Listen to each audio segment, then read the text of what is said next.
नमस्कार, छायाज रेसिपीजमध्ये आज आपण गव्हाच्या पिठापासून खूपच चटपटीत मस्त अशी रेसिपी बनवतोय। चला तर अजिबात वेळ न घालवता लगेच बनवायला सुरुवात करूया। तर इथे मी 2 मध्यम आकाराचे कच्चे बटाटे घेतलेत।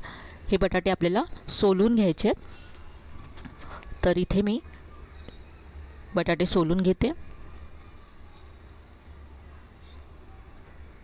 जेवढ्या प्रमाणामध्ये तुम्हाला रेसिपी बनवायची आहे तेवढे तुम्ही इथे बटाटे घेऊ शकता।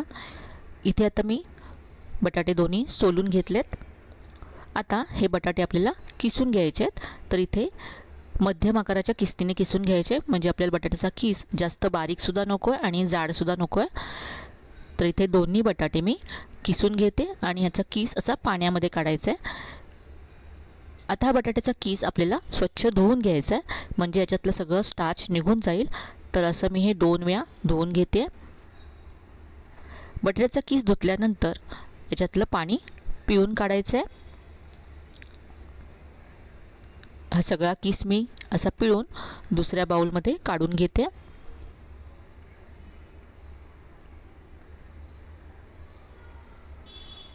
इथे सगळा किस असा पिळून घेतला।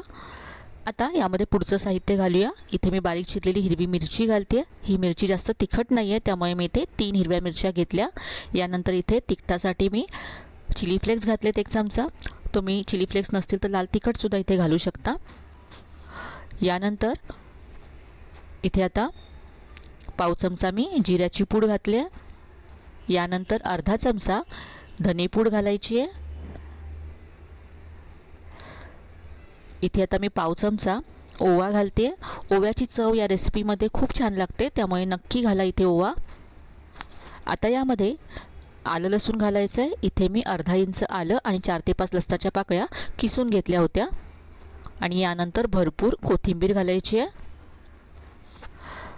यामध्ये आता मी रंगासाठी पाव चमचा हळद घालते आणि चवीप्रमाणे इथे मीठ घालायचं आहे।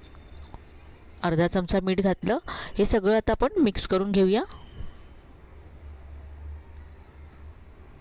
मसाले आणि बटाट्याचा किस सगळं छान असं एकजीव करून घ्यायचं आहे। बटाट्याला भरपूर प्रमाणामध्ये पाणी सुटतं, त्यामुळे या रेसिपीमध्ये आपल्याला अजिबात पाणी वापरायचं नाही आहे।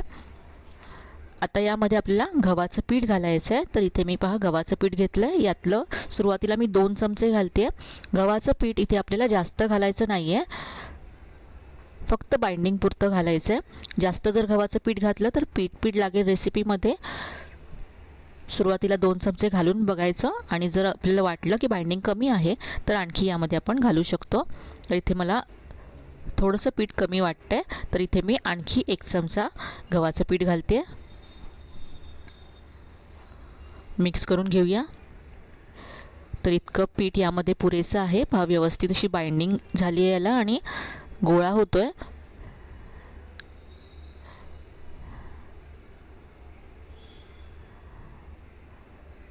तर 2 मध्यम आकाराच्या बटाट्यांसाठी मला इथे 3 चमचे गव्हाचं पीठ लागलं।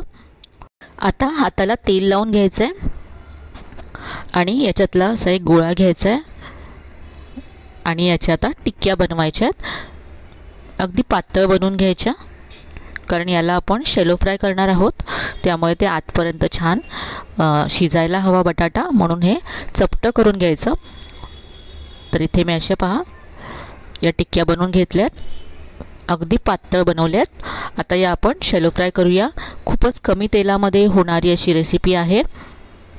तर इथे मी एक पॅन गरम करत ठेवला। यामध्ये 2 ते 3 चमचे तेल घालायचे।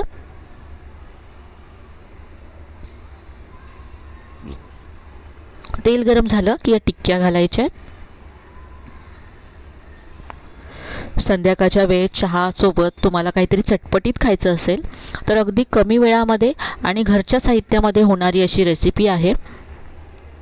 यासाठी तुम्हाला बटाटे शिजवून ठेवायची सुद्धा गरज नाही आहे, काहीच पूर्वतयारी करायची गरज नाही आहे। 5 ते 10 मिनिटांमध्ये ही रेसिपी तुमची बनून तयार होईल। एका बाजूने हे फ्राय झाल्यानंतर आपण उलटून घेऊ।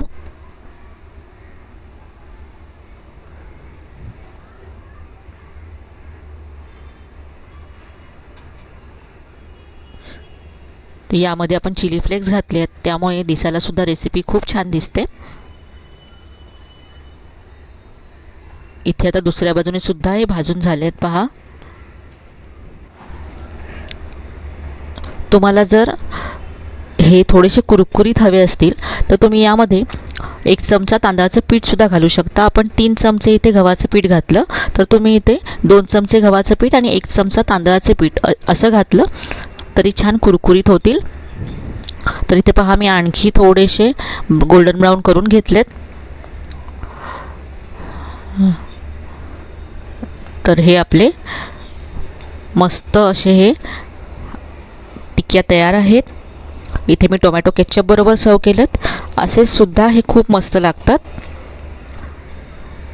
तर मुलांच्या टिफिनसाठी नाश्त्यासाठी तुम्ही हे बनवू शकता। बटाटा आहे त्यामुळे मुलांना तर ही रेसिपी खूपच आवडेल।